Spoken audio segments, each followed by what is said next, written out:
Melanie, can I talk to you for a moment? It's about that man, Trevor, that you brought over the other day. Are you seriously thinking of marrying that man? Huh?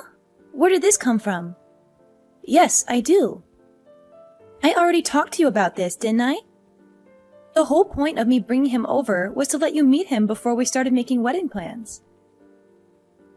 Yes, of course. I understand that. But have you not heard anything since then about how he had a change of heart and didn't want to get married anymore? You haven't heard about anything like that? What? What makes you think I would have heard something like that from him? Could you not just casually ask about something with such serious implications? Here I was feeling relieved that it looked like you were getting along really well with him, and now you come out with this talk? Trevor is not the kind of cold-hearted person who would do something like that. Yes, I get it. Your father and I certainly got the impression when we met him that he was quite a sincere person. There's no way I would say something so terrible at someone you clearly have such feelings for. Okay, sure, if you say so. But that just begs the question. Why would you go and say something that sounds like you're expecting the two of us to break up? Yes, well, about that. Melanie, I want you to let go of Trevor and let Emily be with him instead. I'm sorry, what? Don't you I'm sorry, me. I made myself quite clear, didn't I? I think Emily is a far better match for Trevor than you are, so she should be the one to marry him. You think what now? I am not going to repeat myself. You need to break off your engagement with Trevor immediately. Hold on. You're being serious right now. This isn't some elaborate joke you're trying to pull? I had a talk with our family, and it has been decided that we're going to have Emily marry Trevor instead of you. Starting today, we are considering Trevor to be engaged to Emily. What the heck are you talking about? We believe that your cute little sister is more than fit to marry Trevor, so there shouldn't be any problems. You're her older sister. There's nothing strange about giving her something she wants, is there? Yes? There's lots of things strange when it comes to giving away the man who proposed to me. An engagement isn't something where you can just switch up one of the people involved, like you're subbing out an injured football player. There's no way Trevor is going to be okay with this. What are you talking about? There isn't a man on earth who wouldn't be happy to marry Emily. I mean, look at her. She's the most beautiful woman in the area. Everyone agrees. With someone like her still single and being such a good match for him, it's not your place to speak up against the idea. I have absolutely no idea what you're talking about. I think I have a right to a say about my own engagement. Thankfully, whether or not you understand doesn't matter. No matter how much you struggle to accept it, we have decided as a family that Emily will marry Trevor. I'll be contacting him shortly about our desire to break up the engagement. So please try not to get in the way of their love, okay? You aren't going to be the one seeing him anymore, understand? Just be a good girl and let it go.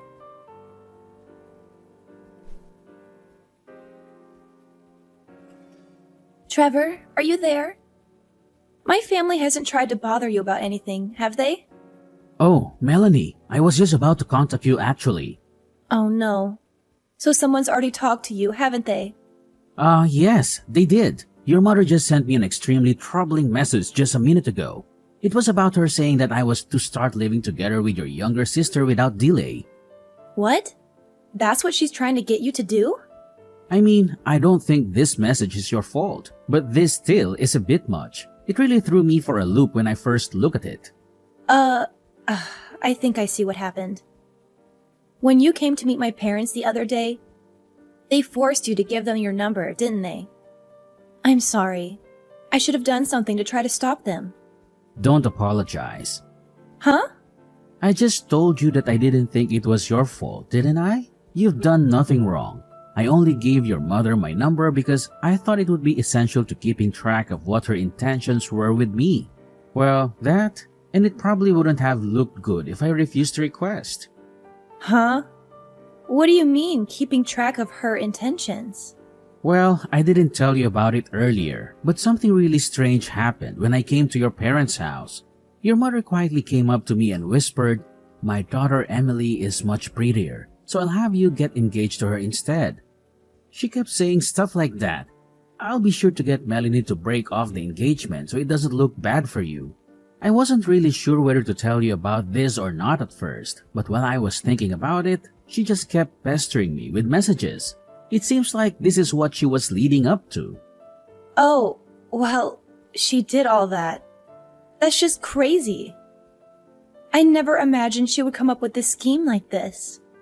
Yeah, well, when I had first met her, she seemed to be paying very close attention to anything I did. She honestly just seemed overly intense, even when she was staying quiet.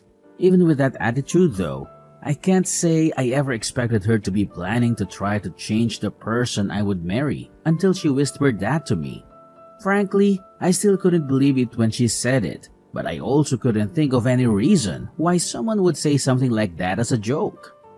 I am so sorry. Hey, come on. Didn't I already tell you not to apologize? This is your mom's fault, not yours. Anyway, I already sent her a reply, refusing her request, or maybe I should call it her demand with how she was talking. That said, it might be easy for me to just send her a refusal, but getting her to actually accept it is another thing entirely. Yeah, you're definitely right on that one. She's not going to take this lying down. She's the kind of mother who wants to grant every little wish of her favorite daughter. Unfortunately, that favorite daughter is my little sister, not me. Wow, are you serious?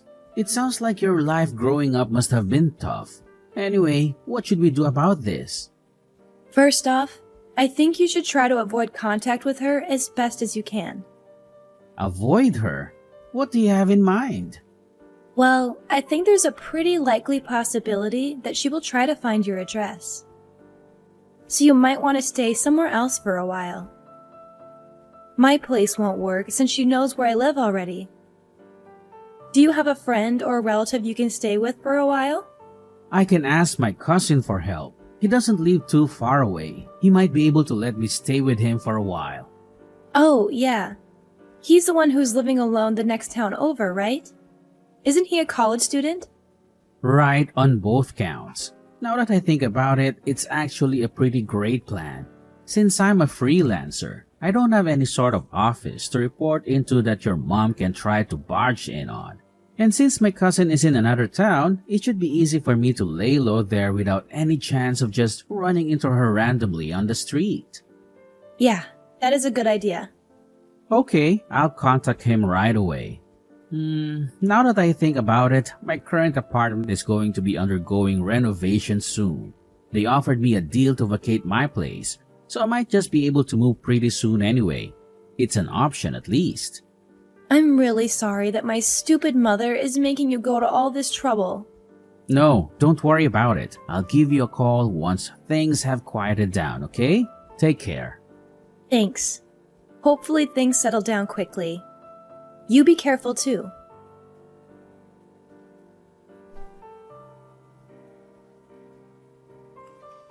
Hello, Melanie. It looks like you've managed to break off the engagement with Trevor. I'd say you deserve some praise for your understanding. You really have turned into a great older sister, haven't you? You finally learned to think about the happiness of your sister before yourself. What's this now? What are you talking about? I haven't broken off my engagement. What makes you think I have? Pardon me? Oh dear. Are you really still saying things like this? Don't tell me you've been up to no good behind my back. Just what are you scheming? I will never forgive you if you continue trying to steal Emily's happy life away. Okay, I am completely lost. What the heck are you talking about? For starters, Emily and Trevor have never even met each other, right? Even when I brought Trevor over to meet you, Emily was out with some friends or something, right? Well, yes. That day is still yet to come. But once that day comes, they'll be seeing each other all the time. So there won't be a problem. Once that day comes? Are you delusional? How rude. Look, when Trevor came to see us, your father followed him home to figure out where he lived. Oh, you did you? Nothing wrong with that. Nothing creepy at all, sure. Be quiet, I'm not finished. We sent Emily over there, and she should be introducing herself to him right now.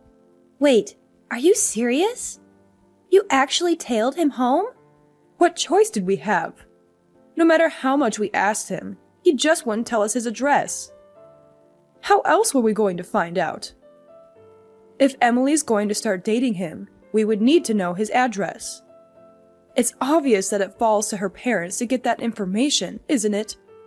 What are you talking about? You are completely insane. None of this is anywhere near normal, let alone obvious. There you go with your rude remarks again. I thought it would be good to speak to you just in case, and it looks like I was right. Before you go trying to say anything, you should know that Trevor and Emily have already started dating. We even started having the two of them live together just 3 days ago. Having them live together? They have been hitting it off quite well. It looks like they've already started forging a deep bond. So you should just step aside and let it happen already. Ah, I see. Is that so? Well, yes, of course. You may not want to admit it to me, but I know you know how much better Emily is for him. Sure. Whatever. Okay, fine. So you won't need that monthly $2,000, right? Got it. Excuse me? What? $2,000 are you talking about? I'm not aware of anyone making monthly payments. Oh, don't tell me you've actually forgotten. Don't you remember? 7 years ago, Dad's old company went bankrupt. Sure, he got a new job pretty quickly. But if you remember, his salary was a pittance compared to his old job. That's why you asked me to send you $2,000 every month to make up for some of the income he lost. Did you really forget? Wait, what? You're telling me that you've still been doing that? That's been continuing these whole 7 years? Well, neither of you ever really talked to me about stopping, so I just kind of kept going along with it.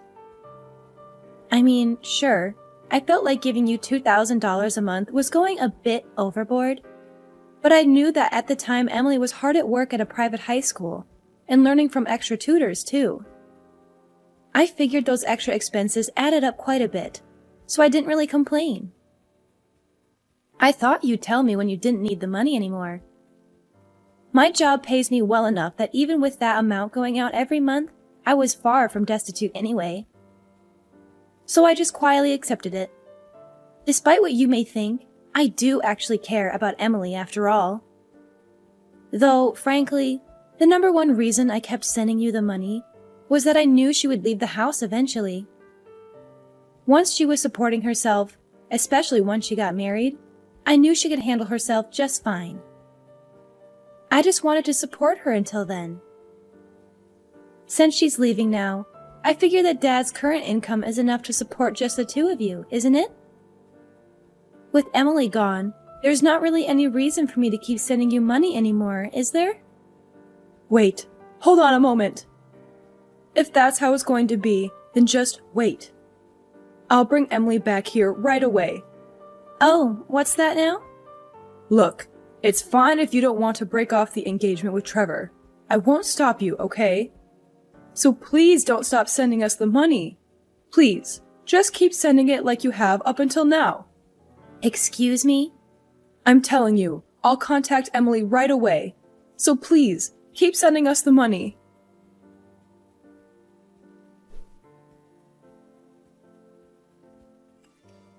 Hey Trevor, the avoidance plan was a great success.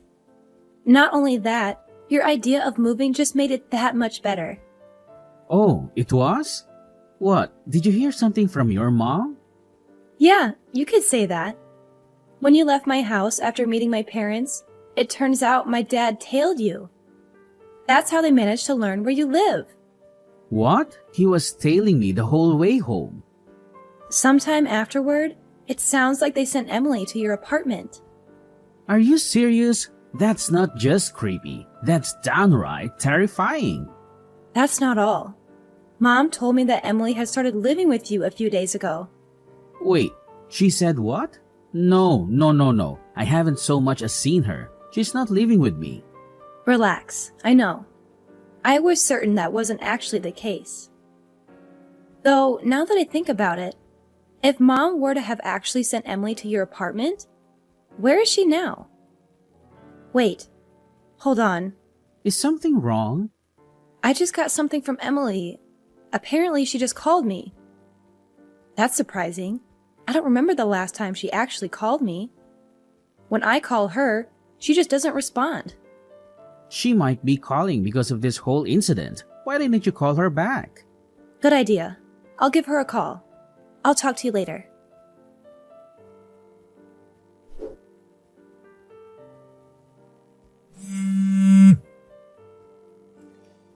Melanie, pick up the phone. Do you have any idea where Emily is? Huh? Not just her. I went to Trevor's apartment, and he wasn't there either. I was so sure that they had already started living together. But when I got there, I didn't find anyone. They couldn't have possibly ran away and eloped, could they? Well, you're half right, I suppose. What? Half? Well, I can say that her partner isn't Trevor, at least. What are you saying? What do you mean it isn't Trevor? I heard it all from Emily directly. Mom, you knew that Emily already had a boyfriend, didn't you? Well, Her boyfriend works in civil engineering, so he didn't exactly have a high salary, right? According to Emily, you seem to hate that about him. That's why you did everything you possibly could to get in the way of their relationship, and were scheming to split the two of them apart. Am I wrong? Well, what else could I do? If she married a man with such a pitiful salary, she'd be headed straight for a horrendous life of destitution. And that's why you tried to force her to marry Trevor, right? Well, of course. He's obviously a much better choice than some man who can barely earn a living doing a filthy job like civil engineering. So, putting aside your disgusting attitude towards some people's professions, I'm familiar with the company that Emily's boyfriend works at. That company actually pays a pretty high salary compared to the rest of that industry, you know? What? The company's president is quite a kind person and cares a lot for his employees. He knows that he expects a lot of physical labor from his employees, but he's done a great job of incentivizing them to do good work. Thanks to all of that effort, the employees there have a really trusting relationship with him, and he gives them all the benefits they really need. From what I understand, it's probably one of the best companies someone in that industry could work at. I'm guessing you just oppose Emily dating him based on what you thought of his job without actually looking into where he worked, right? I never thought that such a company could ever exist, especially in an industry like that. If you had actually listened to what Emily had to say, you would have known. Well, I guess it's too late to worry about that now. What do you mean it's too late? Well, here's the thing. You told Emily to go to Trevor's apartment, right? Well, in what probably would come as no surprise to anyone but you, she didn't. She took your ridiculous demand and used it as a chance to escape from the house that had been shackling her for so long. In other words, she fled to her boyfriend's place. What? She fled? Not only that, apparently they filed their marriage registration not too long ago as well. No way. How do you know all of this? Funny you should ask that. For how much you tried to claim I was getting in the way of her happiness, I still care about her quite a lot. So when Emily called me yesterday, we spent a long time talking with each other about what was happening. Sure, I've always been a bit jealous of how you and Dad always doted on her more than me, but she had her own struggles to deal with too. Yesterday was a day I finally got to hear her true feelings. Hey, Melanie, about that $2,000 you've been sending. What? You think now is a good time to bring that up? Look, your father hasn't received a raise in I don't know how long. And, well, our monthly expenses are a bit... If there's only the two of you living there, You should have no trouble living on Dad's current income. Actually, speaking of income, Mom, why don't you start working as well? What? Me? Work? What are you so surprised about? Yes, I'm saying you should earn some money yourself. This is exactly the time where a husband and wife should be supporting each other, isn't it? Oh, wait. Hold on. That's not... Emily and I have both managed to find amazing spouses. So please just step aside and don't try to get in the way of our happy lives, okay?